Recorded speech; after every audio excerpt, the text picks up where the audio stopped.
ఆహార వనరులలో అభివృద్ధి. జీవులన్నింటికీ ఆహారం అవసరం కదా. మనం శరీరాభివృద్ధికి, పెరుగుదలకు, ఆరోగ్యానికి అవసరమయ్యే అన్ని పిండి పదార్థాలు, మాంసకృతులు, క్రొవ్వులు, విటమిన్లు, ఖనిజ లవణాలు ఆహారం సరఫరా చేస్తుంది. మొక్కలు మరియు జంతువులు మనకు ప్రధాన ఆహార వనరులు.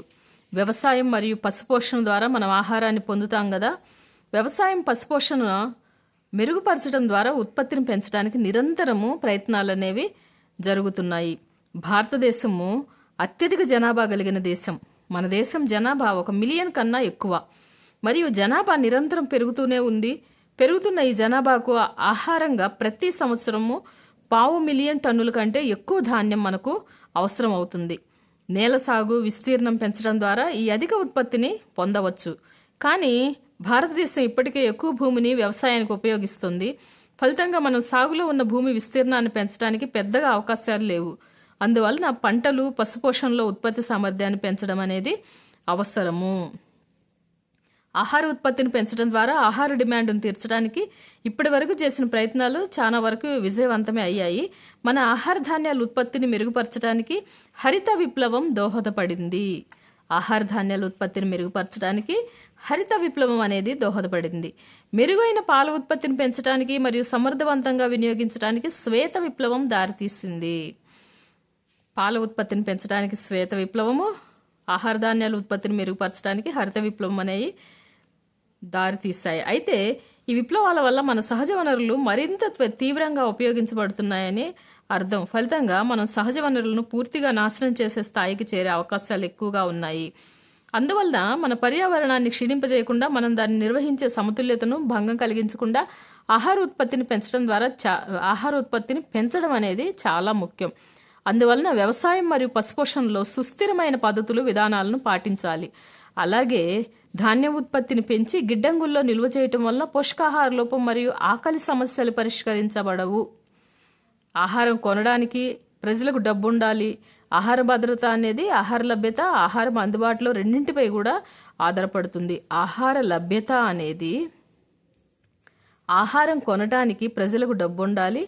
ఆహార భద్రత అనేది ఆహార లభ్యత, ఆహారం అందుబాటులో ఉండటము, ఈ రెండింటిపైన కూడా ఆధారపడి ఉంటుంది. అయితే మన జనాభాలో అత్యధికులు వ్యవసాయంపై ఆధారపడి జీవిస్తున్నారు కదా. ఆకలి సమస్యను ఎదుర్కోవడానికి వ్యవసాయ రంగంలో పనిచేసే ప్రజలు ఆదాయాన్ని పెంచడం అనేది ఎంతో అవసరము. పొలాల నుండి అధిక దిగుబడులు పొందేందుకు శాస్త్రీయ నిర్వహణ పద్ధతులు అవలంబించాలి. సుస్థిరమైన జీవనోపాధి కోసం రైతులు మిశ్రమ వ్యవసాయము, అంతర పంటలు, సమీకృత వ్యవసాయ పద్ధతులను చేపట్టాలి. సుస్థిర జీవనోపాధి కోసం రైతులు అనేవాడు మిశ్రమ వ్యవసాయము, అంతర పంటలు, సమీకృత వ్యవసాయ పద్ధతుల్ని చేపట్టాలి. ఉదాహరణకి ఏంటంటే వ్యవసాయాన్ని పశువులు, కోళ్ల పెంపకము, చేపల పెంపకము, తేనెటీగల పెంపకంతో కలిపి చేపట్టాలి. దీనినే సమీకృత వ్యవసాయ పద్ధతులు అంటారు. వ్యవసాయాన్ని పశువులు, కోళ్ల పెంపకం, చేపల పెంపకం, తేనెటీగల పెంపకంతో కలిపి చేపట్టాలి. ఇలాంటి వ్యవసాయాన్ని సమీకృత వ్యవసాయ పద్ధతులు అంటారు. తర్వాత అప్పుడు పంటల దిగుబడి మరియు పశుపోషణలో పెరుగుదల చాలా సాధించవచ్చు అన్నమాట. ఇది పంట దిగుబడిలో అభివృద్ధి గురించి చూద్దాం.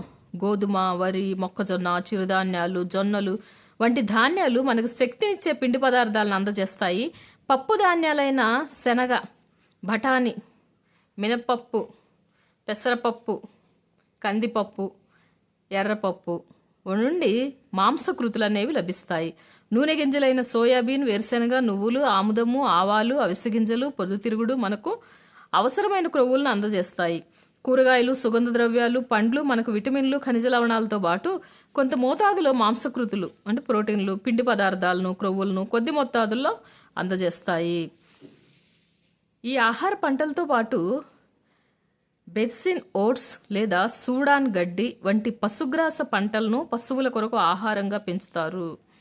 ఇది ఈ ఆహార పంటలతో పాటు ఓట్స్ లేదా సూడాన్ గడ్డి వంటి పశుగ్రాస పంటలను, బెర్సిన్ ఓట్స్ లేదా సూడాన్ గడ్డి వంటి పశుగ్రాస పంటలను పశువులకు ఆహారం కోసము పెంచుతారు. వివిధ రకాల పంటలకు, వాటి పెరుగుదలకు మరియు జీవితం పూర్తి కావటానికి వివిధ వాతావరణ పరిస్థితులు అనేవి ఉష్ణోగ్రత, కాంతి వ్యవధి అంటే ఫోటో పీరియడ్ అవసరం అన్నమాట.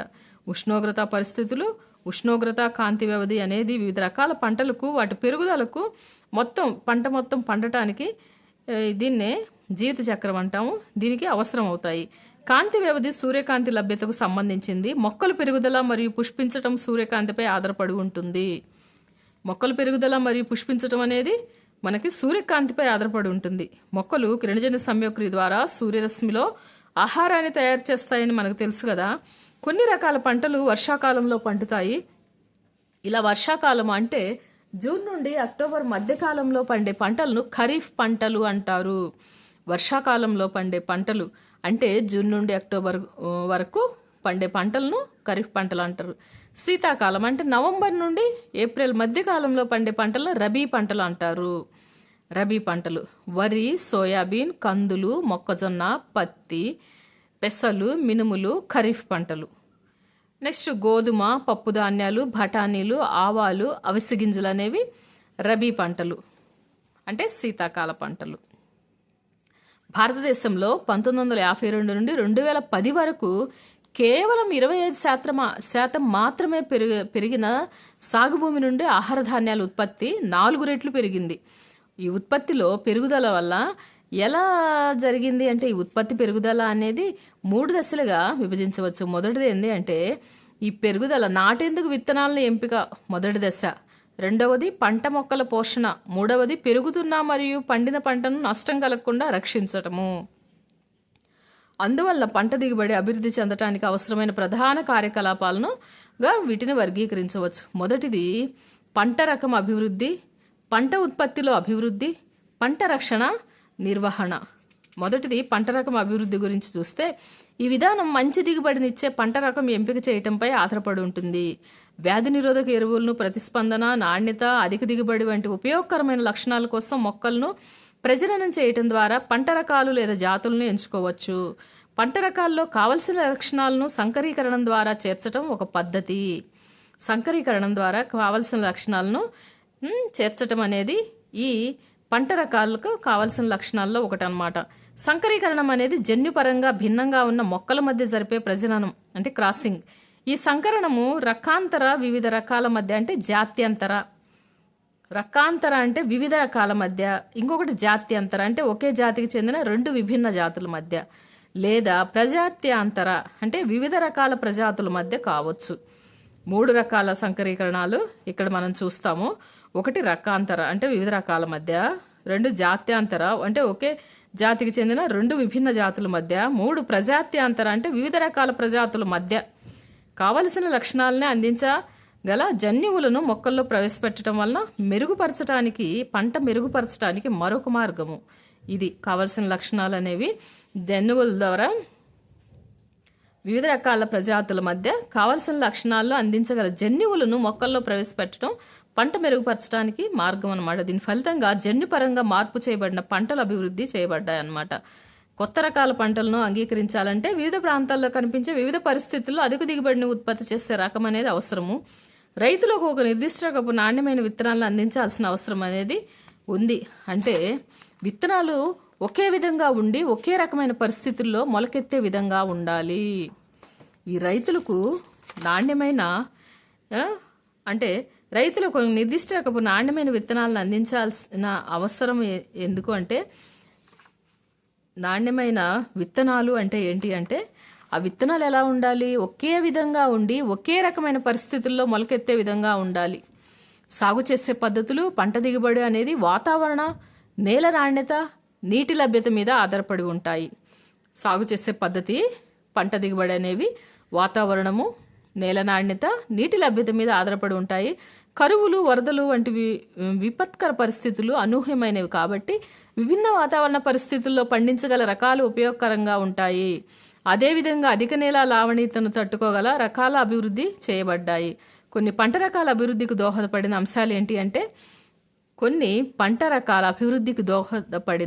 అంశాలు ఏంటి అంటే అధిక దిగుబడి అంటే ఎకరానికి పంట ఉత్పాదన పెంచటం. నెక్స్ట్ మెరుగైన నాణ్యత అంటే పంట ఉత్పత్తుల నాణ్యత పరిశీలనలు పంటకు మారుతూ ఉంటాయన్నమాట. అంటే గోధుమలో బేకింగ్ నాణ్యత, నెక్స్ట్ పప్పుల్లో ప్రోటీన్ల నాణ్యత, నూనె గింజల్లో నూనె నాణ్యత, మరియు పండ్లు కూరగాయల్లోనేమో నిలువకు అవసరమైన నాణ్యత. ఈ విధంగా పంటకి నాణ్యత పరిశీలనలు అనేవి పంటకు కూడా మారతాయి. నెక్స్ట్ జీవ నిర్జీవ సంబంధ నిరోధకత. కొన్ని రకాల జీవ సంబంధ అంటే వ్యాధులు, కీటకాలు, నెమటోడ్స్ జీవ సంబంధ, మరియు నిర్జీవ సంబంధం అంటే కరువులు, కాటకాలు, లావణీయత, నీరు నిలిచి ఉండటం, ఉష్ణోగ్రత, చలి, మంచు. ఈ ఒత్తిడుల కారణంగా పంట ఉత్పత్తి అనేది తగ్గుతుంది. ఈ ఒత్తిడులు తట్టుకునే రకాల పంట ఉత్పత్తిని మెరుగుపరుస్తారు. పరిపక్వత వ్యవధిలో మార్పు. నెక్స్ట్ది విత్తనం దగ్గర నుంచి పంట కోసే వరకు గల వ్యవధి తక్కువగా ఉంటే ఆ రకం లాభదాయకంగా ఉంటుంది. అంటే పంట చేతికొచ్చే విత్తిన దగ్గర నుంచి చేతికొచ్చే టైం కానీ తక్కువగా ఉన్నట్లయితే రైతులకు అలాంటిది చాలా లాభదాయకంగా ఉంటుంది కదా. దీన్నే పరిపక్వత వ్యవధిలో మార్పు అన్నమాట. ఈ స్వల్పకాలిక పంటల వల్ల రైతు ఒకే సంవత్సరంలో ఎక్కువసార్లు పండించగలుగుతాడు. స్వల్పకాలిక పంటల వలన పెట్టుబడి వ్యయం కూడా తగ్గుతుంది. ఏకరీతి పరిపక్వత పంట కోత ప్రక్రియను సులభతరం చేస్తుంది మరియు పంట కోత సమయంలో నష్టాలను తగ్గిస్తుంది. నెక్స్ట్ విస్తృత అనుకూలన అంటే విస్తృత అనుకూలత గల వంగడాలు అభివృద్ధి చేయటం వల్ల విభిన్న పర్యావరణ పరిస్థితుల్లో పంట ఉత్పత్తిని స్థిరీకరించడంలో సహాయపడుతుంది. అప్పుడు ఒక రకాన్ని వివిధ వాతావరణ పరిస్థితుల్లో వివిధ ప్రదేశాల్లో కూడా పెంచవచ్చు అన్నమాట. నెక్స్ట్ అవసరమైన వ్యవసాయ లక్షణాలు అంటే పొడవు, విస్తారమైన కొమ్మలు, పశుగ్రాసంగా పంటలకు కావాల్సిన లక్షణాలు. పశుగ్రాస పంటకు కావాల్సిన లక్షణాలు ఏంటంటే పొడవు, విస్తారమైన కొమ్మలు. ఈ పశుగ్రాస పంటలకు కావాల్సిన లక్షణాలు. తృణధాన్యాల్లోనేమో పొట్టి లక్షణం అనువుగా ఉంటుంది.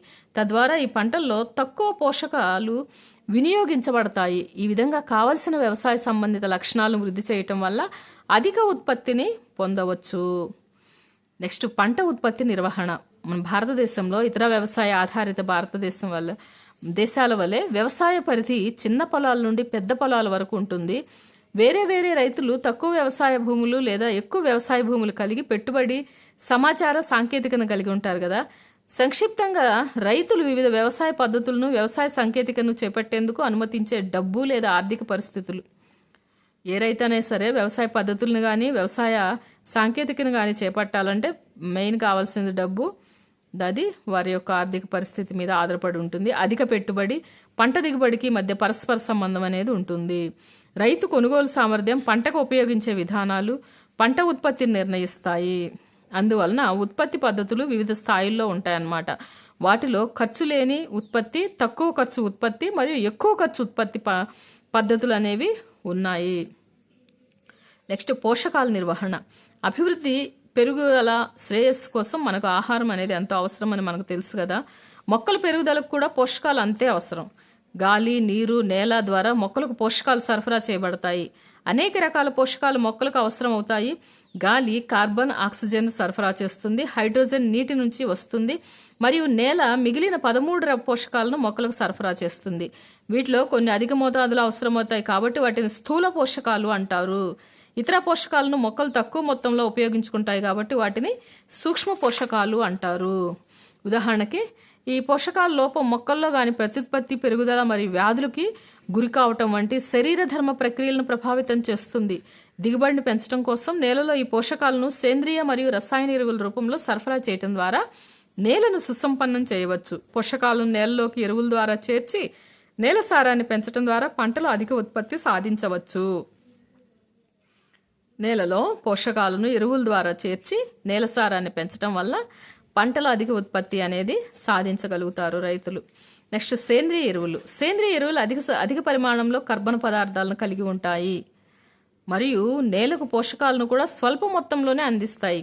సేంద్రియ ఎరువులను జంతువుల విసర్జక పదార్థాలు, మొక్కల భాగాలు కుళ్ళిపోవటం ద్వారా తయారు చేస్తారు. సేంద్రియ ఎరువులు పోషకాలు మరియు కర్బన పదార్థాలతో నేలను సుసంపన్నం చేసి భూసారాన్ని పెంచుతాయి.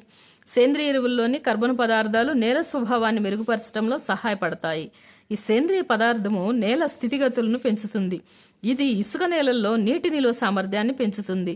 బంకమట్టి నేలల్లో పెద్ద మొత్తంలో ఉన్న సేంద్రియ పదార్థాలు అధికంగా ఉన్న నీటిని తొలగించి నీరు నిలువ చేయకుండా చేస్తుందన్నమాట. పొలంలో మనము జీవ వ్యర్థాల్లో ఉన్న సేంద్రియ ఎరువులు వాడటం వలన పర్యావరణ పరిస్థితులతో పాటు అధిక రసాయన ఎరువుల వాడకాన్ని కూడా నియంత్రించవచ్చు అన్నమాట. జీవ వ్యర్థాలను ఉపయోగించడం కూడా వ్యవసాయ వ్యర్థాలను పునశ్చక్రియం చేయటమే అన్నమాట. మనం ఈ రైతులు ఉపయోగించే జీవ వ్యర్థాలను ఉపయోగించడం అనేది వ్యవసాయ వ్యర్థాలను పునశ్చక్రియం చేయటమే. ఉపయోగించే జీవ పదార్థం ఆధారంగా సేంద్రియ ఎరువులను ఇలా వర్గీకరించవచ్చు. ఒకటి ఏంటంటే కంపోస్ట్, వర్మీ కంపోస్ట్. అంటే పశువుల విసర్జక పదార్థాలు, అంటే ఆవు పేడ మొదలైనవి, కాయగూరల వ్యర్థాలు, జంతువుల వ్యర్థాలు, గృహ వ్యర్థాలు, మురుగు వ్యర్థాలు, గడ్డి నిర్మూలించబడిన కలుపు మొక్కలు మొదలైన వాటిని గుంటల్లో వేసి కుళ్ళింపజేయటాన్ని కంపోస్టింగ్ అంటారు. ఈ వ్యర్థాలన్నింటిని గుంటల్లో వేసి కుళ్ళింపజేయడాన్ని కంపోస్టింగ్ అంటారు. ఈ కంపోస్ట్లో సేంద్రియ పదార్థాలు మరియు పోషకాలు పుష్కలంగా ఉంటాయి. మొక్కలు మరియు జంతువులు వ్యర్థాలు కుళ్ళిపోయే ప్రక్రియను వేగవంతం చేయడానికి వానపాములను ఉపయోగించడం ద్వారా కూడా కంపోస్ట్ తయారు చేయబడుతుంది. దీన్నే వర్మీ కంపోస్ట్ అంటారు. వానపాములను ఉపయోగించడం ద్వారా కంపోస్ట్ తయారైతే దాన్ని వర్మీ కంపోస్ట్ అంటారు. నెక్స్ట్ పచ్చి రొట్ట ఎరువు. అంటే పంట వేయటానికి ముందు జనుము లేదా గోరుచిక్కుడు వంటి కొన్ని మొక్కలను పెంచి వాటిని దున్నటం ద్వారా మట్టిలో కలుపుతారు. ఈ పచ్చని మొక్కలు ఎరువుగా మారి నత్రజని, భాస్వరంతో భూసారాన్ని పెంచటంలో సహాయపడతాయి. నెక్స్ట్ రసాయన ఎరువులు. వాణిజ్యపరంగా ఉత్పత్తి చేయబడిన మొక్కల పోషకాలను రసాయన ఎరువులు అంటారు. ఈ ఎరువులు నత్రజని, భాస్వరం, పొటాషియంను సరఫరా చేస్తాయి. వీటికి మంచి శాఖీయోత్పత్తి, అంటే ఆకులు, కొమ్మలు, పుష్పాలు, ఆరోగ్యకరమైన మొక్కలు మొలకెత్తడానికి ఉపయోగపడతాయి. అధిక ఖర్చుతో కూడిన వ్యవసాయంలో అధిక దిగుబడులు రావడానికి ఎరువులు ఒక కారకంగా ఉంటాయి. ఎరువులు సరైన మోతాదులో, సరైన సమయంలో, వాటి పూర్తి వినియోగానికి ముందు తరువాత అనుసరించే జాగ్రత్తలను గమనిస్తూ వినియోగించాలి రైతులు. ఎందుకంటే ఉదాహరణకు అధిక నీటి పారుదల వల్ల ఎరువులు నీటిలో కొట్టుకుపోతాయి మరియు మొక్కలచే పూర్తిగా శోషించబడవు. ఈ అధిక ఎరువులు నీటి కాలుష్యానికి దారితీస్తాయి. అలాగే మనం అంతకుముందు చూసుకున్నట్లు ఎరువులను నిరంతరం ఉపయోగించడం వల్ల భూసారం దెబ్బతింటుంది. ఎందుకంటే నేలలోని సేంద్రియ పదార్థం తిరిగి నింపబడదు కాబట్టి. మరియు ఉపయోగించిన రసాయన ఎరువుల వల్ల నేలలో సూక్ష్మజీవులకు హాని కలుగుతుంది. పంట ఉత్పత్తిలో వాంఛనీయ దిగుబడికి లక్ష్యంగా చేసుకుంటేనే ఎరువులను ఉపయోగించడం వల్ల కలిగే స్వల్పకాలిక ప్రయోజనాలు మరియు నేల సారవంతం కోసం సేంద్రియ ఎరువులను ఉపయోగించడం వల్ల కలిగే దీర్ఘకాలిక ప్రయోజనాలను పరిగణనలోకి తీసుకొని మనం రైతులు ఎరువులను ఉపయోగించాలన్నమాట. సేంద్రియ వ్యవసాయం అనేది రసాయనిక ఎరువులు, కలుపు సంహారకాలు, పురుగు మందులు మొదలైన రసాయనాలు కనిష్టంగా, అంటే తక్కువగా లేదా అసలు ఉపయోగించకుండా మరియు సేంద్రియ ఎరువు గరిష్టంగా వాడటం. అంటే సేంద్రియ ఎరువునేమో ఎక్కువ వాడి రసాయనిక ఎరువులు, పురుగు మందులనేమో తక్కువగా వాడటం, అసలు ఉపయోగించకపోవటాన్ని సేంద్రియ వ్యవసాయం అంటారు.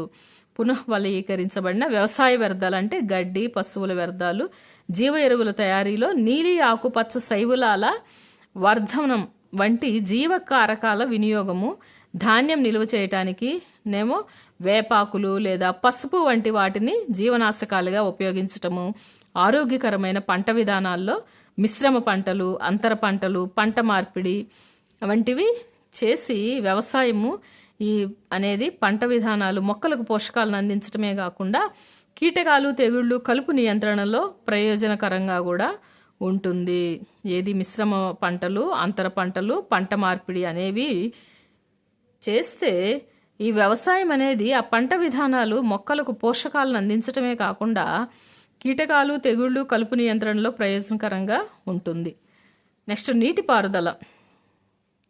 భారతదేశంలో అత్యధిక వ్యవసాయం వర్షాధారం. అంటే చాలా ప్రాంతాల్లో పంట దిగుబడి సకాలంలో వచ్చే ఋతుపవనాలు మరియు చాలా వరకు పంట పెరుగుదల కాలంలో సరైన వర్షపాత వ్యాప్తి మీద ఆధారపడి ఉంటుంది కదా. అందువల్ల బలహీనమైన ఋతుపవనాలు అంటే పంటకు నష్టాన్ని కలుగజేస్తాయి. అంటే పంట పెరిగే సమయంలో సరి అయిన దశలో నీరు అందేలా చూసుకుంటే ఏ పంటలోనైనా ఆశించిన దిగుబడి అనేది వస్తుంది. అందువల్ల మరింత ఎక్కువ వ్యవసాయ భూమిని నీటిపారుదల కిందకి తీసుకురావడానికి చర్యలు అనేవి చేపట్టబడ్డాయి. భారతదేశము అనేక రకాల నీటి వనరులు, అత్యంత వైవిధ్యమైన వాతావరణం కలిగి ఉంటుంది. ఇటువంటి పరిస్థితులకు అందుబాటులో ఉన్న నీటి వనరులపై ఆధారపడి వ్యవసాయ భూములను నీటిని సరఫరా చేయడానికి అనేక రకాల నీటిపారుదల పద్ధతులను అవలంబించారు. వీటిలో బావులు, కాలువలు, నదులు మరియు చెరువులు కూడా ఉన్నాయి. వీటిలో బావులను చూసుకుంటే మనం బావులని 2 రకాల బావులు, తవ్విన బావులు మరియు గొట్టపు బావులు. తవ్విన బావుల్లో నీరు కలిగి ఉండే పొరల నుండి సేకరిస్తారు. గొట్టపు బావుల్లో నీటిని లోతైన పొరల నుంచి సేకరిస్తారు. ఈ బావుల నుంచి నీటిపారుదల కొరకు పంపులతో నీటిని ఎత్తిపోస్తారు. నెక్స్ట్ కాలువలు. ఈ ఈ సాధారణ విస్తృతమైన నీటిపారుదల వ్యవస్థ అన్నమాట కాలువలు అనేది. ఈ వ్యవస్థలో కాలువలు ఒకటి లేదా అంతకంటే ఎక్కువ జలాశయాల నుంచి లేదా నదుల నుంచి నీటిని పొందుతారు. పొలాలకు నీటిపారుదల కలిగించడానికి ప్రధాన కాలువలు మరింత శాఖోపశాఖలుగా అంటే చిన్న చిన్న శాఖలుగా చిన్న చిన్న కాలువలుగా వాటిని కలిగించడానికి కలిగి చిన్న కాలువలుగా పంట కాలువలుగా విభజిస్తారనమాట. నెక్స్ట్ నది ఎత్తిపోతల వ్యవస్థలు. నదీ ఎత్తిపోతల వ్యవస్థలు రిజర్వాయర్ల నుండి సరిపడా నీరు విడుదల కాకపోవటం వల్ల లేదా సరిపోయినంత నీటి సరఫరా సరిగా లేని ప్రాంతాల్లో ఎత్తిపోతల వ్యవస్థ మరింత హేతుబద్ధంగా ఉంటుంది. నదులకు దగ్గరగా ఉన్న ప్రాంతాల్లో నీటిపారుదల కొరకు వేగంగా నదుల నుంచి నీరు తీసుకోబడుతుంది అన్నమాట. నదులకు దగ్గరగా ఉన్న పొలాలకు నీటిపారుదల పద్ధతుల ద్వారా అక్కడికి వేగంగా నీరు తీసుకోవడం జరుగుతుంది. చెరువులు నెక్స్ట్ ఇవి చిన్న పరివాహక ప్రాంతాల నుంచి నీటి పరివాహాలను అడ్డగించి నీరు నిల్వ చేసే చిన్న రిజర్వాయర్లు అన్నమాట. ఈ చెరువులు అనేవి వ్యవసాయానికి అందుబాటులో ఉన్న నీటిని పెంచడానికి నిర్వహించే కార్యక్రమాల్లో వర్షపు నీటి సంరక్షణ, వాటర్ షెడ్ల నిర్వహణ అనేవి కొత్త కార్యక్రమాలు. దీనిలో వర్షపు నీటి సంరక్షణ నెక్స్ట్ వాటర్ షెడ్ల నిర్వహణ అనేది కొత్త పద్ధతులు. అందులో చిన్న చిన్న చెక్ డ్యాములు నిర్మించడం వలన భూగర్భ జలాలు అనేవి పెరుగుతాయి, వర్షపు నీటిని ప్రవహించకుండా ఆపుతాయి అన్నమాట. చిన్న చిన్న చెక్ డ్యాములు నిర్మించడం వలన నేల కోతను కూడా తగ్గిస్తాయి ఇవి. నెక్స్ట్ పంట నమూనాలు. ఇవి మిశ్రమ పంట అంటే ఒక భూమిలో 2 లేక అంతకంటే ఎక్కువ పంటలను ఏకకాలంలో పండించడం కదా. ఉదాహరణకు గోధుమ ప్లస్ పప్పు ధాన్యాలు, లేదా గోధుమ ప్లస్ సావాలు, లేదా గోధుమ ప్లస్ పొద్దుతిరుగుడు.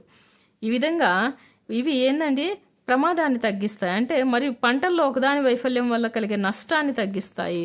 ఇవి అంతర పంట అనేది ఒక పొలంలో 2 లేదా అంతకంటే ఎక్కువ పంటలను ఏకకాలంలో ఒక నిర్దిష్ట పద్ధతిలో పండించడాన్నే అంతర పంట అంటారు. పంట కొన్ని వరుసల్లో రెండవ పంట ఒక పంట కొన్ని వరుసల్లో రెండవ పంట కొన్ని వరుసల్లో ఏకాంతరంగా ఉంటుంది. ఉదాహరణకు సోయాబీన్ ప్లస్ మొక్కజొన్న, సజ్జలు అంటే బాజ్రా, కందులు. పంటల పోషకాలు వేరువేరుగా ఉండేలా పంటలను ఎన్నుకుంటారు. ఫలితంగా ఏమవుతుందంటే సరఫరా చేయబడిన పోషకాల గరిష్ట వినియోగం సాధ్యమవుతుంది మరియు ఒక పంటకు చెందిన అన్ని మొక్కలకు తెగుళ్లు, వ్యాధుల వ్యాప్తి చెందకుండా నిరోధిస్తుంది. ఈ విధంగా 2 పంటలు మంచి రాబడిని ఇస్తాయన్నమాట. ఒకే నేలలో ముందస్తు ప్రణాళిక ప్రకారం వివిధ పంటలను ఒకదాని తర్వాత ఒకటి పండించడాన్ని ఏమంటారంటే పంట మార్పిడి అంటారు. ఒకదాని తర్వాత ఒకటి పండించడాన్ని పంట మార్పిడి. ఒకే నేలలో కాల వ్యవధిని బట్టి వివిధ రకాల పంటల కలయికను పంట మార్పిడిలో నిర్ణయిస్తారు. తేమ, నీటిపారుదల సౌకర్యాల లభ్యత ఒక పంట తర్వాత సాగు చేయబడిన రెండవ పంట ఎంపికను నిర్ణయిస్తుంది. ఫస్ట్ ఒక పంట వేసిన తర్వాత తేమ, నీటిపారుదల లభ్యతను బట్టి నెక్స్ట్ రెండో పంట అనేది నిర్ణయించబడుతుంది. పంట మార్పిడి సక్రమంగా చేస్తే సంవత్సరంలో ఒకదాని తర్వాత ఒకటి 2 లేక 3 పంటలు దిగుబడితో పండించవచ్చు.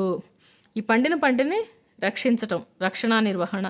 పంట పొలాలు పెద్ద సంఖ్యలో కలుపు మొక్కలు, కీటకాలు, తెగుళ్లు, వ్యాధులకు గురవుతున్నాయి. సరైన సమయంలో కలుపు మొక్కలు, తెగుళ్లు మొదలైన వాటిని నియంత్రించకపోతే ఏమవుతుంది? అవి పంటలను దెబ్బతీస్తాయి. తద్వారా పెద్ద మొత్తంలో పంట నష్టం జరుగుతుంది రైతులకి. సాగు చేసే నేలలో అవాంఛిత మొక్కలే కలుపు మొక్కలు. ఉదాహరణకు జాంధియం అంటే గోక్రు, పార్థీనియం, గాజర్ షూర్, సైపెరెన్సెస్ రోటండస్ మోత, సైపెరినస్ రోటండస్ మోత మొదలైనవి ఇవి కలుపు మొక్కలకు ఉదాహరణ. జాంధియం లేదా గోక్రు, పార్థీనియం లేదా గాజర్ ఘాష్, సైపెరెనస్ రోటండస్ లేదా మోత మొదలైనవి ఇవి ఆహారము, స్థలము, కాంతి కోసమే ఇవి పంట మొక్కలతో పోటీ పడతాయి. కలుపు మొక్కలు అనేవి పోషకాలను తీసుకొని పంట పెరుగుదలను తగ్గిస్తాయి. అందువల్ల పొలంలో కలుపు మొక్కలను ప్రాథమిక దశలోనే తొలగించడం మంచి పంట దిగుబడికి అవసరము. సాధారణంగా కీటకాలు, తెగుళ్లు మొక్కలపై 3 విధాలుగా దాడి చేస్తాయి. ఒకటి వేరు, కాండం, ఆకుల్నివి ప్రభావితం చేస్తాయి. రెండోది ఏంటంటే మొక్కలోని వివిధ భాగాల నుండి రసాన్ని పీలుస్తాయి.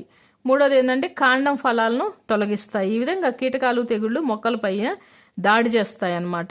తద్వారా పంట ఆరోగ్యమే ప్రభావం చూపి పంట దిగుబడి అనేది తగ్గుతుంది. మొక్కల్లో వ్యాధులు ఏంటంటే బ్యాక్టీరియా, శిలీంధ్రాలు, వైరస్లు వంటి వ్యాధి కారకాల వల్ల ఈ వ్యాధులు అనేవి సంభవిస్తాయి. ఈ వ్యాధి కారకాలు ఏంటంటే నేల, నీరు, గాలి ద్వారా వ్యాపిస్తాయి. ఈ కలుపు మొక్కలు, కీటకాలు, వ్యాధులను వివిధ పద్ధతుల ద్వారా నియంత్రించవచ్చు అన్నమాట.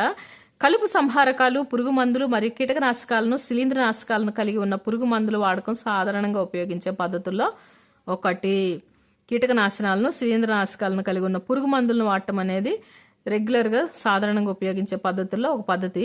ఈ రసాయనాలు పంట మొక్కలపై పిచికారీ చేస్తారు లేదా విత్తనాలు విత్తేటప్పుడు శుద్ధి చేస్తారు. ఈ రసాయనాలతో విత్తనాలను విత్తే ముందు శుద్ధి చేస్తారు, లేకపోతే పంట మొక్కపై పిచికారీ చేస్తారన్నమాట, చల్లుతారు. అయినప్పటికీ ఈ రసాయనాల యొక్క అధిక వినియోగం సమస్యలను సృష్టిస్తుంది. అంతేగాక అనేక వృక్ష మరియు జంతు కణాలకు, జీవులకు విషపూరితమైనవి మరియు పర్యావరణ కాలుష్యానికి కూడా ఈ రసాయనాలు అనేవి కారణమవుతాయి అన్నమాట. ఈ కలుపు నియంత్రణ పద్ధతుల్లో యాంత్రికంగా తొలగింపు కూడా ఉంటుంది. అది ఎట్లంటే సరి అయిన విత్తనం అనేది, నెక్స్ట్ సీడ్ బెడ్ తయారు చేయటము, విత్తనాలను సకాలంలో విత్తటము, అంతర పంటలు, పంట మార్పిడి వంటి నివారణ పద్ధతులు కూడా కలుపు నియంత్రణలో సహాయపడతాయి. వ్యాధి నిరోధక విత్తన రకాలు వాడటము, వేసవిలో దున్నటము వంటివి కొన్ని కలుపు నివారణ చర్యలు అన్నమాట. కలుపు మొక్కలు, తెగుళ్లను నాశనం చేయడానికి వేసవిలో పొలాన్ని లోతుగా దున్నుతారు. ఈ కలుపు మొక్కలను, తెగుళ్లను నాశనం చేయడానికి వేసవిలో రైతులు పొలాలను లోతుగా దున్నుతారు. నెక్స్ట్ ధాన్యాన్ని నిల్వ చేయటం.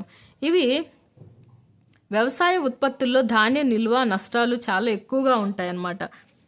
ఇటువంటి నష్టాలకు కారణమయ్యే వాటిలో జీవకారకాలు అంటే కీటకాలు, ఎలుకలు, శిలీంధ్రాలు, పురుగులు, బ్యాక్టీరియా, ఇవన్నీ జీవకారకాలు. నిర్జీవ కారకాలు ఏంటి అంటే తేమ, ఉష్ణోగ్రత లేకపోవటము. ఈ కారణాల వల్ల ధాన్యం నాణ్యత అనేది క్షీణించి ధాన్యం బరువు తగ్గి తక్కువ అంకురణ సామర్థ్యం కలిగి ఉండి ఈ ఉత్పత్తులు రంగు మారటం వలన మార్కెట్ రేటు పడిపోవటం జరుగుతుంది. దీనికి సరి అయిన ధాన్యం నిల్వ చేసే విధానాలు గిడ్డంగుల నిర్వహణ ద్వారా నియంత్రించవచ్చు. నివారణ మరియు నియంత్రణ విధానాలు పాటించి భవిష్యత్తులో మనం వాడుకునే విధంగా ధాన్యం అనేది నిల్వ చేసుకోవాలి.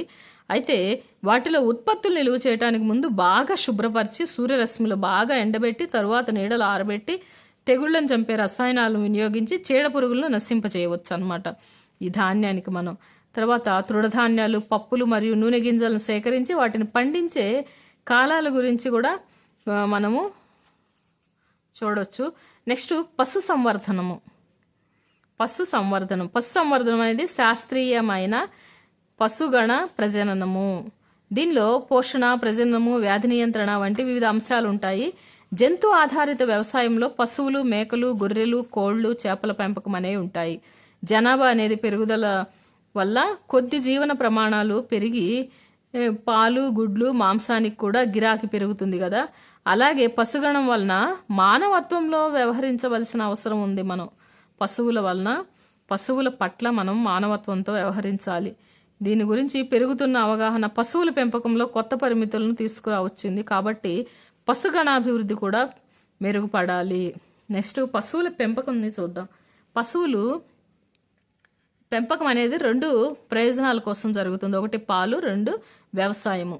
అంటే కూలీలు లేకుండా వ్యవసాయ పనులైన దున్నటము, నీరు పెట్టడం మరియు పశువుల రవాణా కొరకు భారతీయ పశువులు అంటే 2 వేరువేరు జాతులకు చెందినవి ఏంటంటే బాస్ ఇండికస్ ఆవులు, బాస్ బుబాలిస్ గేదెలు. ఇవి పాలను ఉత్పత్తి చేసే ఆడ పశువులను పాడి పశువులు అంటారు. ఇవి పాడి పశువులుని డైరీ జంతువులు అని కూడా అంటారు. వ్యవసాయ పనులకు ఉపయోగించే వాటిని మెట్ట జంతువులు అంటారు. ఇవి పాలను ఉత్పత్తి చేసే ఆడ పశువులను పాడి పశువులు అంటారు. వీటిని డైరీ జంతువులు అంటారు. వ్యవసాయ పనులకు ఉపయోగించే వాటిని మెట్ట జంతువులు అంటారు. అయితే భారతీయ పశువులు 2 వేర్వేరు జాతులకు చెందినవి. బాస్ ఇండికస్ ఆవులు, బాస్ బొబాలిస్ గేదెలు. నెక్స్ట్ పాల ఉత్పత్తి కొంతవరకు పాలిచ్చే కాలంపై ఆధారపడి ఉంటుంది. అంటే దూడ పుట్టిన తర్వాత పాల ఉత్పత్తి అనేది కాలము అని అర్థం అన్నమాట. దూడ పుట్టిన తర్వాత ఉత్పత్తి అయ్యే కాలాన్ని పాల ఉత్పత్తి కాలం అంటారు. అయితే పాలిచ్చే కాలాన్ని పెంచడం ద్వారా, ఈ పాలు ఉత్పత్తి కాలాన్ని పెంచడం ద్వారా పాల ఉత్పత్తిని పెంచవచ్చు. అన్ని దేశాలు లేదా విదేశీ జాతులకు ఉదాహరణ ఏంటంటే జెర్సీ, బ్రౌన్ స్కిన్ అనేవి ఎక్కువ కాలం పాలిచ్చే పశువుల కోసం ఎంపిక చేయబడ్డాయి. జెర్సీ, బ్రౌన్ స్కిన్ అనేవి విదేశీ జాతులు ఎక్కువ కాలం పాలిచ్చే పశువులకు ఎంపిక చేయబడ్డాయి. అయితే స్థానిక జాతులకు ఉదాహరణ రెడ్ సింధి, సోహివాల్ వ్యాధులను అద్భుతమైన నిరోధకతను చూపిస్తాయి. స్థానిక జాతులు అనేవి రెడ్ సింధి, సాహివాల్, ఇవి వ్యాధులకు అద్భుతమైన నిరోధక చూపిస్తాయి. అయితే 2 లక్షణాలతో జంతువులను పొందటానికి మనం వరప్రజననం అనేది చేయవచ్చు. అంటే వ్యాధులను తట్టుకోగలిగిన లక్షణాలు ప్లస్ అధిక కాలం పాలిచ్చే లక్షణాలు, ఈ రెండింటి లక్షణాలు గల పశువులను పొందటానికి మనము వరప్రజననాన్ని చేయవచ్చు అన్నమాట. నెక్స్ట్, ఆవులు గేదెలను సరిగ్గా శుభ్రపరచడం, వాటికి పరిశుభ్రమైన నివాస ప్రదేశం ఏర్పాటు చేయటం మానవీయ వ్యవసాయానికి, జంతువుల ఆరోగ్యానికి మరియు స్వచ్ఛమైన పాల ఉత్పత్తికి కూడా అవసరం అన్నమాట. మురికి, వదులుగా ఉన్న రోమాలను తొలగించడానికి జంతువులను క్రమం తప్పకుండా బ్రషింగ్ అనేది చేయాలి. వర్షము, వేడి, చలి నుండి వాటిని రక్షించే పైకప్పు, బాగా గాలి వెలుతురు వచ్చే షెడ్లలో వాటికి ఆశ్రయం అనేది కల్పించాలి. జంతువులకి పశువుల కొట్టపు నేల పొడిగా ఉండటానికి మరియు శుభ్రపరచడానికి వీలుగా వాలుగా ఉండాలి. శుభ్రపరచడానికి వీలుగా వాలుగా గాలి వెలుతురు వచ్చే విధంగా ఈ పశువుల్ని మనము కొట్టాలు అనేవి ఉండాలి. పాడి జంతువుల ఆహార అవసరాలు 2 రకాలు. ఒకటేంటి, నిర్వహణ అవసరము. ఇది జంతువుల ఆరోగ్యపరమైన జీవితాన్ని గడపటానికి అవసరమైన ఆహారం అన్నమాట. 2, పాల ఉత్పత్తికి కావలసిన ఆహారము.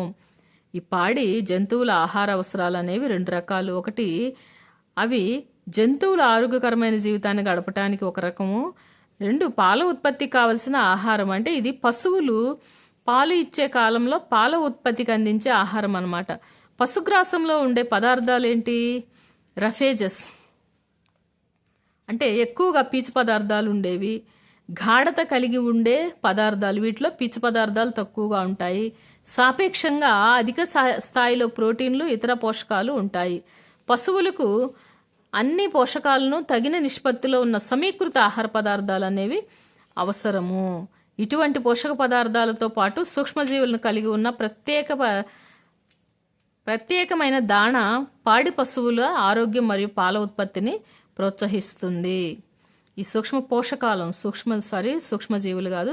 పోషకాలను కలిగి ఉన్న ప్రత్యేకమైన దాణ అనేది పాడి పశువుల ఆరోగ్యం మరియు పాల ఉత్పత్తిని ప్రోత్సహిస్తుంది. పశువులు అనేక వ్యాధుల బారిన పడతాయి. వ్యాధులు మరణాన్ని కలిగించడమే కాకుండా పాల ఉత్పత్తిని తగ్గిస్తాయి. ఈ ఆరోగ్యకరమైన జంతువు క్రమం తప్పకుండా ఆహారం తీసుకుంటుంది. ఆరోగ్యంగా ఉన్న జంతువు ఏదైనా సరే కంపల్సరీ డైలీ ఫుడ్ తీసుకుంటుంది మరియు సాధారణ శరీరాకృతిని కలిగి ఉంటుంది. పశువుల్లోని పరాన్నజీవులు ఏంటంటే బాహ్య పరాన్నజీవులు మరియు అంతర్గత పరాన్నజీవులు, లేదా 2 కూడా ఉంటాయి పశువుల్లో. బాహ్య పరాన్నజీవులు చర్మంపై నివసిస్తాయి, ప్రధానంగా చర్మ వ్యాధులను కలుగజేస్తాయి.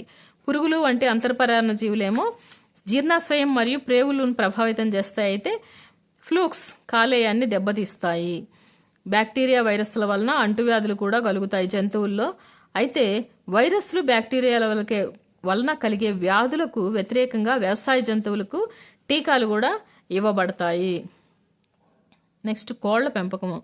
గుడ్ల ఉత్పత్తి మరియు కోడి మాంసం కొరకు దేశీయ కోళ్లను పెంచడం కోసం కోళ్ల పెంపకం చేపట్టారు. అందువలన గుడ్ల కోసం లేయర్స్ను, మాంసం కోసం బ్రాయిలర్స్ను ఉత్పత్తి చేయడానికి మెరుగైన పౌల్ట్రీ జాతులు అభివృద్ధి చేయబడ్డాయి. గుడ్ల కోసం లేయర్స్, మాంసం కోసం బ్రాయిలర్స్ కోసము మెరుగైన పౌల్ట్రీ జాతులు అనేవి అభివృద్ధి చేయబడ్డాయి. ఈ కొత్త రకాలను అభివృద్ధి చేయడానికి కావలసిన లక్షణాల కోసం భారతీయ అంటే స్వదేశాలకు ఉదాహరణ ఏంటంటే అసీల్, మరియు విదేశీ అన్య దేశానికి ఉదాహరణ లెగ్హాన్. స్వదేశ కోళ్ళు అంటే అసీల్, నెక్స్ట్ విదేశీ కోళ్ళేమో లెగ్హాన్ జాతుల మధ్య ప్రజననం కార్యక్రమాలపై మన వాళ్ళు దృష్టి సారించారనమాట. ఎక్కువ సంఖ్యలో నాణ్యమైన కోడిపిల్లలు, వాణిజ్యపరమైన కోడిపిల్లల ఉత్పత్తి కోసము మరుగుజ్జు బ్రాయిలర్ తల్లి, నెక్స్ట్ వేసవికి అనుకూలన సామర్థ్యము, అధిక ఉష్ణోగ్రతను తట్టుకోవటం కోసం, ఇంకోటి కనిష్ట నిర్వహణ అవసరాలు, వ్యవసాయ ఉప ఉత్పత్తుల నుంచి తయారు చేయబడిన మరింత పీచుతో కూడిన చౌక ఆహారాన్ని వినియోగించుకునే సామర్థ్యము అండ్ గుడ్డు పెట్టే పక్షి పరిమాణంలో తగ్గింపు. ఈ లక్షణాలు అనేవి ఇవి వరప్రజననం కార్యక్రమంపై దృష్టి పెట్టారు ఈ లక్షణాల కోసం అన్నమాట. నెక్స్ట్, గుడ్డు మరియు బ్రాయిలర్స్ ఉత్పత్తి.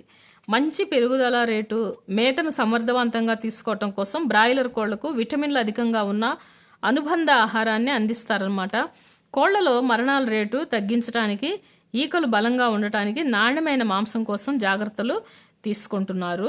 అయితే మార్కెట్కు మాంసాన్ని పంపిణీ చేయడానికి బ్రాయిలర్లను ఉత్పత్తి చేస్తారు. పౌల్ట్రీ పక్షులకు మెరుగైన ఉత్పత్తిని, మంచి నిర్వహణ పద్ధతులు ముఖ్యమైనవి. పక్షులకు అనుకూలమైన ఉష్ణోగ్రత, అవి ఉండే ప్రదేశాలు పరిశుభ్రంగా ఉండాలి. అలాగే వ్యాధులు, తెగుళ్ల నియంత్రణ, నివారణ చర్యలు తీసుకోవాలన్నమాట. బ్రాయిలర్ను పెంచే ప్రదేశము, పోషణ, పర్యావరణ అవసరాలు, గుడ్లు పెట్టే పక్షులకు, లేయర్స్కు కొంత భిన్నంగా ఉంటుందన్నమాట. బ్రాయిలర్స్కు, లేయర్స్కు అవి పెంచే ప్రదేశం కానీ, పోషణ, పర్యావరణ అవసరాలు కానీ గుడ్లు పెట్టే పక్షులకు అంటే లేయర్స్కు కొంత భిన్నంగా ఉంటాయి. బ్రాయిలర్స్కి ఇచ్చే రోజువారీ ఆహారము ఎక్కువ ప్రోటీన్లతో, తగినంత క్రొవ్వుతో కూడి ఉంటుంది.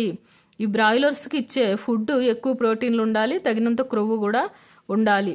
పౌల్ట్రీ ఆహారంలో విటమిన్ ఏ, విటమిన్ కే స్థాయిలు ఎక్కువగా ఉంచబడతాయి. ఈ పౌల్ట్రీ ఆహారంలో విటమిన్ ఏ, విటమిన్ కే స్థాయిలు ఎక్కువగా ఉంచబడతాయి అన్నమాట. వైరస్లు, బ్యాక్టీరియాలు, శిలీంధ్రాలు, పరాన్నజీవులు, అలాగే పోషకాహార లోపాల వలన కలిగే అనేక వ్యాధులతో పౌల్ట్రీ జీవులు బాధపడతాయి.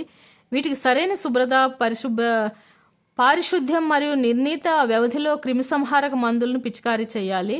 సరైన టీకాలు వేయటం వలన ఈ యొక్క అంటువ్యాధులను ప్రబలకుండా నిరోధించవచ్చు. ఈ వ్యాధి సమయంలో పెంపుడు కోళ్ళు నష్టాన్ని కూడా తగ్గించవచ్చు. సరైన టైంలో కానీ టీకాలు ఇస్తే వ్యాధి సమయంలో పెంచే కోళ్ల యొక్క మరణాలని తగ్గించవచ్చు. నెక్స్ట్ చేపల ఉత్పత్తి. మనం ఆహారంలో చేపల వల్ల మాంసకృతులు అంటే ప్రోటీన్స్ చౌకగా లభిస్తాయి మనకి. ఈ చేపల వల్ల మనకి ప్రోటీన్స్ చౌకగా లభిస్తాయి. చేపల ఉత్పత్తిలో వాజాలు గల నిజమైన చేపలు, అలాగే రొయ్యలు మరియు మొలస్కన్లు వంటి కర్పరయుత జీవులు ఉంటాయన్నమాట. చేపలను పొందటానికి 2 మార్గాలు ఉన్నాయి. ఒకటి సహజ వనరుల నుంచి వీటిని చేపలను పట్టడం, రెండో మార్గం చేపల పెంపకం. దీనికి మత్స్య సంవర్ధనం అంటారు. ఈ చేపలని మనం పెంచడాన్ని రైతులు పెంచడాన్ని మత్స్య సంవర్ధనం అంటారు. సముద్రపు నీరు లేదా వనరులు, చెరువుల నుంచి మంచినీరు, చేపలకు నీటి వనరులు, సముద్రము, మంచినీటి పర్యావరణ వ్యవస్థల్లో చేపలను పట్టుకోవచ్చు అన్నమాట. నదులు, చెరువులు, నెక్స్ట్ సముద్రము, మంచినీటి పర్యావరణ వ్యవస్థల్లో ఈ చేపలను పట్టుకోవచ్చు. సంవర్ధనం చేయటం ద్వారా ఏంటంటే చేపల ఉత్పత్తి అనేది జరుగుతుంది. సముద్రము, మత్స్య పరిశ్రమ. మన భారతదేశము సముద్ర మత్స్య వనరుల్లో 7,500 కిలోమీటర్ల తీర ప్రాంతం మరియు దాని వెనుక లోతైన సముద్రాలు ఉన్నాయి. మన భారతదేశం యొక్క సముద్ర మత్స్య వనరులలో 7,500 కిలోమీటర్ల తీర ప్రాంతము మరియు దాని వెనుక లోతైన సముద్రాలు ఉన్నాయి అని.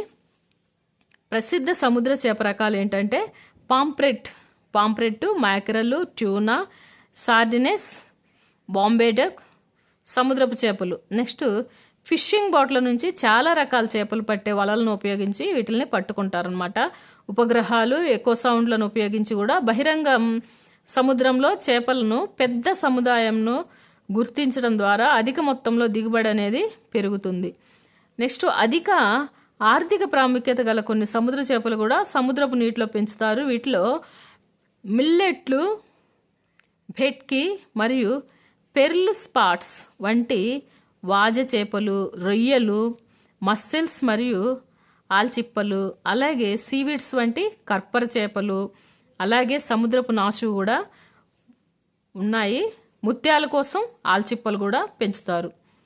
నెక్స్ట్ సముద్రపు చేపల నిల్వలు మరింత క్షీణించడం వలన ఎక్కువ చేపల కోసం మనము డిమాండ్కు సముద్ర మత్స్య సంవర్ధనం ద్వారానే తీర్చవచ్చు. ఈ సముద్ర చేపల నిల్వలు క్షీణించడం వలన ఎక్కువ చేపల కోసము చేపలకున్న డిమాండ్ తీర్చడానికి ఏంటి అంటే సముద్ర మత్స్య సంవర్ధనం ద్వారా మాత్రమే చేపల యొక్క డిమాండ్ను తీర్చవచ్చు. భూప్రాంతము, మత్స్య పరిశ్రమ. కాలువలు, కొలనులు, చెరువులు, నదులు, రిజర్వాయర్లు, మంచినీటి వనరులు, సముద్రపు నీరు మరియు మంచినీరు కలిసి ఉండే ఉప్పు నీటి వనరులు, నదీముఖ ప్రాంతాలు, మడుగులు వంటివి కూడా ముఖ్యమైన చేపల ఆవాసాలు. ఇటువంటి ప్రాంతాలు ఈ నీటి వనరుల్లో చేపలు పట్టినప్పుడు దిగుబడి ఎక్కువగా ఉండదన్నమాట. ఈ ప్రాంతపు నీటి వనరుల్లో కానీ ఈ ఉప్పు నీటి వనరులు, నదీముఖ ప్రాంతాలు, మడుగులు వంటివి ఈ చేపల ఆవాసాలు కదా. ఈ ప్రాంతాల్లో చేపలు పట్టడం వల్ల దిగుబడి అంటే ఎక్కువ చేపలు పడవ అక్కడ ఉండదు. ఈ వనరుల నుండి చేపల అధిక ఉత్పాదన జల సంవర్ధనం ద్వారా మాత్రమే జరుగుతుంది. చేపల పెంపకం కొన్నిసార్లు వరి పంటతో కలిసి చేపట్టబడుతుంది అనమాట. కనుక చేపలు వరి పొలంలోని నీటిలో పెరుగుతాయి. మిశ్రమ చేపల పెంపకం ద్వారా ఎక్కువ చేపల పెంపకం కూడా చేయవచ్చు. ఇలాంటి పద్ధతుల్లో స్థానిక విదేశీ చేప జాతులు రెండింటినీ కూడా ఉపయోగిస్తారు. మిశ్రమ చేపల పెంపకంలో స్థానిక విదేశీ జాతులు రెండింటినీ కూడా ఉపయోగిస్తారు. ఇటువంటి పద్ధతుల్లో చేపల చెరువులో ఐదు లేక ఎక్కువ రకాలను చేప జాతులను పెంచుతారనమాట. వివిధ రకాల ఆహారపు అలవాట్లు కలిగి ఇలాంటి జాతులను ఎన్నుకోవటం వల్ల ఉపయోగం ఏంటంటే వాటి మధ్య ఆహారం కోసం పోటీ ఉండదు.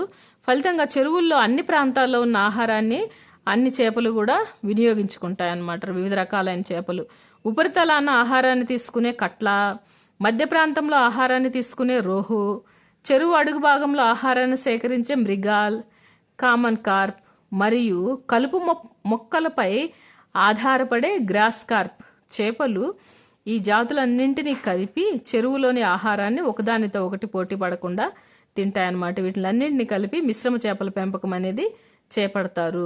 ఇక్కడ ఉపరితల ఆహారాన్ని తీసుకునే కట్ల, మధ్య ప్రాంతంలో ఆహారాన్ని తీసుకునే రోహు, చెరువు అడుగు భాగంలో ఆహారాన్ని సేకరించే మృగాల్, కామన్ కార్ప్ మరియు కలుపు మొక్కలపై ఆధారపడే గ్రాస్ కార్ప్ చేపలు వీటిలన్నింటినీ కలిపి చెరువులో పెంచడం వల్ల ఇవన్నీ ఆహారం కోసం పోటీ పడకుండా ఇవి ఫలితంగా చెరువులో చేపల దిగుబడి కూడా పెరుగుతుంది అన్నమాట. ఆహారం కూడా వృధా కాకుండా. మిశ్రమ చేపల పెంపకంలో ఉన్న సమస్య ఇంకోటి ఏంటంటే అందులో చేపలన్నీ వర్షాకాలంలోనే గుడ్లు పెడతాయి.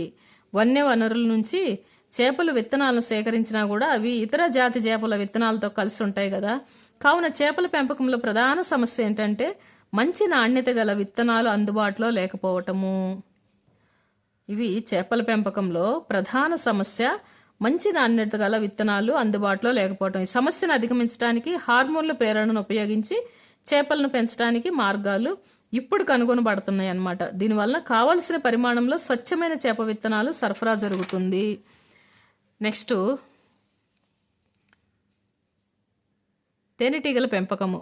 తేనెను విస్తృతంగా వినియోగిస్తున్నందున తేనెటీగల పెంపకము వ్యవసాయ పరిశ్రమగా మారింది. ఈ తేనెటీగల పెంపకం అనేది తేనెను విస్తృతంగా వినియోగిస్తున్నందువలన వ్యవసాయ పరిశ్రమగా మారింది. తేనెటీగల పెంపకానికి పెట్టుబడి అనేది తక్కువ కనుక రైతులు దీన్ని అదనపు ఆదాయ వనరుగా చేపడుతున్నారన్నమాట. తేనెతో పాటు తేనె తుట్టులోని మైనం కూడా వివిధ రకాల మందుల తయారీకి ఉపయోగపడుతుంది. ఇది వాణిజ్యపరంగా తేనె ఉత్పత్తికి ఎపిస్ సిరానా ఇండికా, వాణిజ్యపరంగా తేనె యొక్క ఉత్పత్తికి ఎపిస్ సిరానా ఇండికా, సాధారణంగా దీన్నే ఇండియన్ బీ అంటారు. నెక్స్ట్ ఎపిస్ డోర్సెటా, రాక్ బీ మరియు ఎపిస్ ఫ్లోరియా, నెక్స్ట్ లిటిల్ బీ అను వాటిని కూడా ఉపయోగిస్తారు. ఇవి ఉత్పత్తి చేసే లిటిల్ బీలను తేనె ఉత్పత్తి చేసే తేనెటీగ అనమాట. తేనెను ఉత్పత్తి చేస్తాయి. నెక్స్ట్ ఇటాలియన్ రకానికి చెందిన ఎఫిస్ మిల్లిఫెరా తేనెను అత్యధికంగా వాణిజ్యపరంగా తేనెను ఉత్పత్తి చేయడానికి ఈ జాతిని ఉపయోగిస్తారు.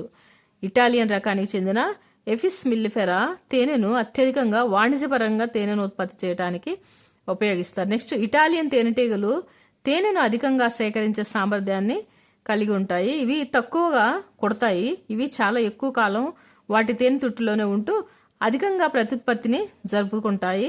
వాణిజ్యపరంగా తేనెను ఉత్పత్తి చేయడానికి తేనె తుట్టెలు లేక తేనె గూడును ఏర్పాటు చేస్తారనమాట.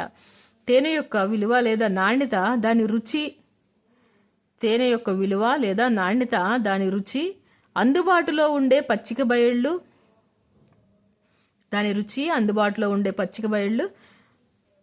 పువ్వుల రకాలు, పువ్వుల్లోని పుప్పొడి రేణువులు, మకరంద సేకరణపై ఆధారపడి ఉంటుంది.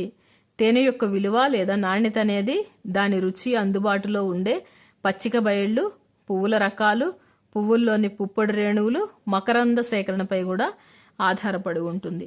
నెక్స్ట్ ఈ లెసన్లో ముఖ్య అంశాలు ఏంటంటే పంటలకు అవసరమైన అనేక పోషకాలు ఉన్నాయి. వాటిలో కొన్ని ఎక్కువ పరిమాణంలో అవసరమవుతాయి. వీటిని స్థూల పోషకాలు అంటారు. అయితే మిగిలిన పోషకాలు తక్కువ పరిమాణంలో అవసరమవుతాయి. వీటిని సూక్ష్మ పోషకాలు అంటారు. సేంద్రియ ఎరువులు, రసాయన ఎరువులు పంటలకు పోషకాలను సరఫరాకు ప్రధాన వనరులు. సేంద్రియ వ్యవసాయం అనేది రసాయన ఎరువులు, కలుపునాశకాలు, పురుగు మందులు మొదలైన రసాయనాలను తక్కువగా వినియోగించడం లేదా అసలు వినియోగించని సేంద్రియ ఎరువులు. రీసైకిల్ చేసిన వ్యవసాయ వ్యర్థాలు, జీవకారకాలను ఎక్కువగా వినియోగిస్తూ ఆరోగ్యకరమైన పంట విధానాలతో ఏర్పడే వ్యవస్థ. మిశ్రమ వ్యవసాయం ఒక నిర్దిష్ట పంట ఉత్పత్తి, పశువుల పెంపకంతో కూడింది. మిశ్రమ పంటలు అంటే 2 లేక అంతకంటే ఎక్కువ పంటలు ఒకే పొలంలో ఏకకాలంలో పండించటం. 2 అంతకన్నా ఎక్కువ పంటలను నిర్దిష్ట వరుస పద్ధతిలో పండించడాన్ని అంతర పంట అంటారు. ముందస్తు ప్రణాళిక ప్రకారం ఒక పొలంలో వివిధ రకాల పంటలను ఎంపిక చేసి ఒక పంట తరువాత రెండో పంట రకం పెంచడాన్ని పంట మార్పిడి అంటారు. అధిక పంట దిగుబడి, నాణ్యత, నిర్జీవ అంశాల నిరోధకత, స్వల్ప పరిపక్వత సమయం, వివిధ రకాల అనుకూలనాలు, కావలసిన వ్యవసాయ లక్షణాల కోసం వివిధ రకాల అభివృద్ధి అవసరము. వ్యవసాయానికి ఉపయోగించే జంతువులను ఆశ్రయము, ఆహారము, సంతానోత్పత్తి, వ్యాధి నియంత్రణ వంటి సరైన సంరక్షణ మరియు నిర్వహణ అవసరము. దీన్నే పశుపోషణ అంటారు. దేశీయ కోళ్లను పెంచడానికి కోళ్ల పెంపకం జరుగుతుంది. పౌల్ట్రీ ఉత్పత్తుల్లో గుడ్ల ఉత్పత్తి మరియు మాంసం కోసం బ్రాయిలర్స్ ఉత్పత్తి ఉంటుంది. పౌల్ట్రీ ఉత్పత్తులను పెంచడానికి మేలైన రకాల అభివృద్ధి కొరకు భారతీయ, విదేశీయ రకాల మధ్య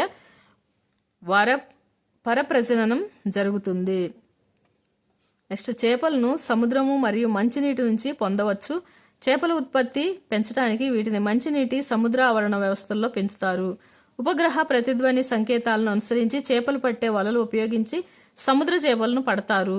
మిశ్రమ చేపల పెంపకం ఒక సాధారణమైన చేపల పెంపకము. తేనె మరియు మైనం కొరకు తేనెటీగల పెంపకం జరుగుతుంది.